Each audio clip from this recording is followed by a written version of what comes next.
Hi there, and welcome to Joy Sightings, edition number 34. Today I read the chapter entitled The Enchanter's Revenge, from Tales of the Resistance by David and Karen Maines. The Enchanter's Revenge. The fiery rage of the Enchanter flamed. Revenge for the orphan exodus fell wrathfully on the city taxi company, and after burners and breakers had conducted a brutal demolition raid on the terminal, the evil eye of the Enchanter hunted for one victim more. The warning bell in the underground garage was still clamoring. Barely moments had passed since the merciless attack had come and gone. Cabbies and mechanics stumbled to their feet, shaken by the brutal hostilities of the cudgels and burning pokers of the raiding secret police. Torn from the wall, the map of Enchanted City burned on the floor. The control panel had been ruthlessly smashed, as well as the glassed-in operations office. Fires blazed in overturned buckets of greasy rags and licked their hungry tongues toward oil and grease slicks. Hero climbed through the ragged hole in the overhead door, which now hung askew, and entered the garage. He had gone to the garbage dump to see if there was any sight of a returning king. Acrid smoke from the oil fires choked him, and with one quick look he surveyed the devastation. The Enchanter had had his revenge. Paint had been dashed against the fleet of taxis, windshields had been smashed, doors and fenders bludgeoned, half-opened hoods showed wires and cords ripped from the motor bellies of engines. He motioned to several cabbies, and together they struggled to slide the huge gaping door from its rollers so fresh air could blow into the smoky underground. The siren of the warning bell wailed uselessly. Hero looked at the dismembered control panel. No more rescue operations would be dispatched here. The resistance had been effectively disabled. But now, to the fires, to the wounded. A moment of panic. Amanda. Where was that girl? Then out of the corner of his eye he saw her tearing bandages, wiping away soot and blood from the head of a cabbie, her own face darkened by smoke and streaked with tears. "This ain't the worst of it," shouted Mac the mechanic, hurrying past with buckets of sawdust to smother the flames of oil fires. She tossed him a shovel. "Took big operator. Roughed him up bad. Dragged him out of here. Wasn't nothin' we could do to stop him." Hero groaned as he spaded sawdust and sand. Big Operator was the brains of the resistance. He had masterminded hundreds of daring rescues, and in such clever ways that until very recently all strategy had struck at the strength of the Enchanter without incurring his wrath. But there was no time now for worry. They had all they could do to salvage something from the wreck of the city taxi company. The days that followed were wearying, worrisome. All hands worked on the dismembered fleet of taxis. Mechanics attempted to reconstruct engines. The worst fire damage was repaired. Everyone learned to live with the lingering bitter smell of smoke. Charred cars and equipment, as well as the smashed control panel, were junked. Wounds and bruises began to heal, but no cabbies dared to take the few remaining taxis out into the streets. The evil of enchantment hung heavy on their heads. No one would venture to guess whether or when the Enchanter would strike again. Besides, their hearts were heavy. Defeat hung in the bitter air. There was no room for jaunty resistance. No word had come of Big Operator. And what was the resistance without Big Operator? The taxi vanguard was his strategy. The central dispatcher system, the safe houses scattered across the city for orphan and outcast refuge, the storage cell power sources, the methods of sighting, all these were his ideas. With the map destroyed, it became even more important for Hero to keep an accurate chronicle of sightings, so that none of his time would be lost to memory. After working exhausting hours each night with the cleanup crews, he spent weary days writing down details, remembering himself or interviewing those who remembered the hows, whens, and wherefores of sightings of the king. He worked at the desk behind the broken glass panels of Big Operator's office. Naysaying choked his spirit. The resistance was shattered. There had been no sightings of the king since the orphan exodus. No one could break the Enchanter's spell, and if the king returned, what could anyone do even then? Sitting at Big Operator's desk, he kept thinking of all the chief had taught him since he returned from Great Park. With their common city background, they understood one another. The gruff older man had been like a father to Hero, the father he had never known, a patient teacher. The second night, Amanda came to sit beside him. She asked, "Can I help?" With emergency duties behind her and dispatcher responsibilities ended, she had time on her hands. Hero sighed. The chronicle was almost current.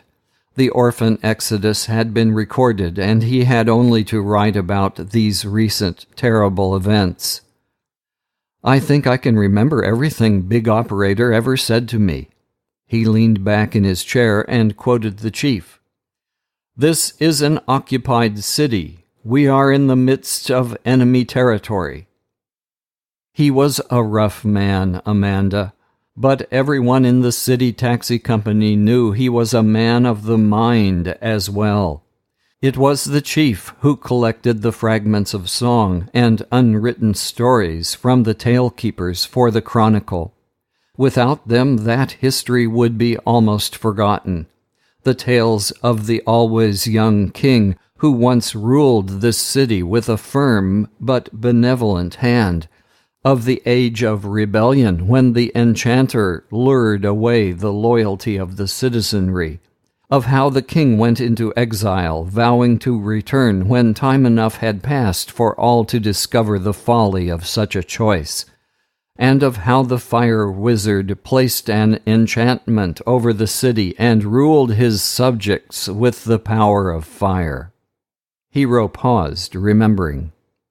My own mother must have been a tale-keeper, keeping alive the old true tales. I remember her words on her dying bed. There is a king, a real king. Amanda felt tired and saddened. When would they ever be able to go back to the old ways of field and forest? She said, smiling gently, "You love him, don't you?" "Yes," said Hero. "He's a gruff old gizzard, but he's a genius, too. He'd been experimenting with daylight. The whole city's supposed to run on it, he'd say. Solar panels, storage cells, sun batteries. He was getting us ready to live in the Restoration, to live during the day and sleep at night, to harness the sun to do the work that slave labor does now." Amanda quoted Big Operator. "Work in harmony with the world, not in disharmony with it." She punched the air with her fist. This was a favorite city taxi company saying. They almost heard his rough voice again. The two smiled sadly at each other. With that, Hero leaned his elbows forward on the desk and hid his face in his hands. His voice was tight with grief. "He's dead, Amanda. I know it in my heart. I can only hope that he died quickly." The two were silent. Amanda didn't protest, didn't work to evoke false hope. She had already seen this terrible truth deep in her own heart. After a while, she spoke. "Did anyone tell you what Big Operator's last words were when he was taken captive? You'll need it for the chronicle." Hero shook his bowed head, and she continued. "He had been badly beaten. 3 or 4 breakers attacked him. Destruction was dismantling his life work. But as they were dragging him away, he struggled to his feet and called out for all of us to hear above the din. 'The restoration is near.' They knocked him senseless, as he must have known they would. But, Hero, I keep hearing his cry over and over, 'The restoration is near.'" Hero tilted up his head, still braced in the cup of his hands, and looked at Amanda. She always had perfect aim. That and her gift of seeing had made her the quickest dispatcher in the resistance. The girl leaned over and compassionately touched his face. Did she realize she had covered his scar with her hand? He didn't think she had even noticed. She had certainly comforted the scar in his heart. All that day, with sidelong glances, Hero watched Amanda. She was not the same as she had been. Hero missed her old impudence, the riotous imagination, the daring do that went to combat with any opponent, no matter how huge. When she laughed, most infrequently now, he was flooded with memories of sunlight and a burning circle of flames. He missed his old play friend. He reminded himself that though she had never gone through branding, she had once been badly burned. Evil fire of any kind always wounds the one it touches. Now she was an alien in an enemy camp, a princess in disguise, and he suspected, though she never spoke of it, nor complained of her assignment in this dreadful place, that she longed each moment for the beauty and sanctuary of Great Park. And yet, in some ways, she was the same. She was still spirited. It was a determined Amanda who had rescued the forbidden princess, who, despite the risk to herself, had undertaken the dangerous work of naming the names on the very street of the Dagoda. Sitting in that rescue taxi, flooded with relief that his friend was safe with the king, that had been the first time he had noticed how tall she had grown and that her freckles were gone. She was changed, but then they were all changed. She reminded him of someone he knew well and couldn't place. He watched during those days of recovery as she read portions of the Chronicle to those who were still mending from injuries, as she cheerfully carried iron pots of hot broth at mealtimes, as she tenderly calmed anxiety among the rough drivers who chafed at the waiting and disablement. Now and then she told funny little stories, and his heart gladdened at her laughter. She was still spirited, but in a subdued sort of way, and every once in a while she flared, her eyes flashed, she became indignant. She reminded him of the embers that fly when cooling coals are stirred. She was like Mercy. Amanda reminded him of Mercy. Despite himself, as he carefully finished the Chronicle, helped to reorganize the taxi crew, waited impatiently for a word about Big Operator or a sighting of the king, Hero realized that he cared deeply for his one-time play friend, and he knew that she could never care for him in the same way. She was of the fields. He could see it in her eyes, the meadows, the bird song, the dappled light. He was of these city streets, dark and devastating. He knew its ways, was at home in its dead ends and confusion. Amanda felt ill at ease here and always would. Furthermore, Amanda was a princess of the royal line. He had seen her at Becoming when she became real, a dazzlingly beautiful child. Her taxi company overalls were only a disguise. It was he who was the former orphan, a street waif, a refugee who had barely escaped the Enchanter's designs, upon whom the merciful people of Great Park had taken pity. And though these days he rarely thought about the scar, he knew his face was so disfigured no young woman could ever want him. Besides, this was an inopportune place for love, this dangerous time, this evil moment locked in desperate confrontation with the diabolical. So Hero was silent and waited for his disturbing feelings to pass. Then one lonely outpost sentry returned, banging on the bent and broken metal of the overhead door, which had been patched. A mechanic cranked it open and closed it again. A report of a sighting. Street people talked of a group who had come from the place where trees grew, through the old gates across the garbage dump. And the next night, the king himself returned to the dispirited city taxi company. It was he who brought the word which they all had been dreading.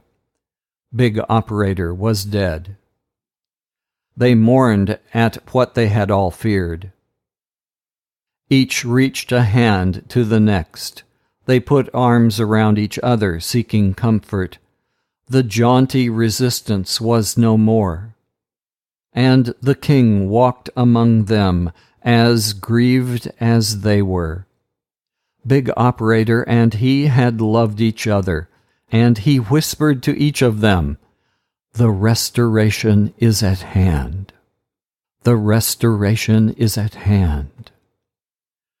Despite their tears, all remembered that these words had been Big Operator's last. The king said, "Don't be discouraged. The time of resistance is almost past."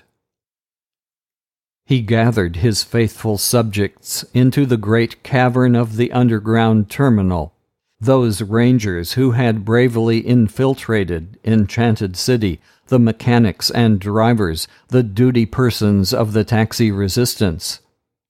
The king said, "Soon the enchantment over the city will be lifted. But you must be brave. You must not lose heart. The spell of the evil fire wizard can only be broken by the act of a willing victim." His words were terrible to them, though they didn't understand what he meant. Each looked into his or her own heart to examine the degree of willingness, and they were afraid.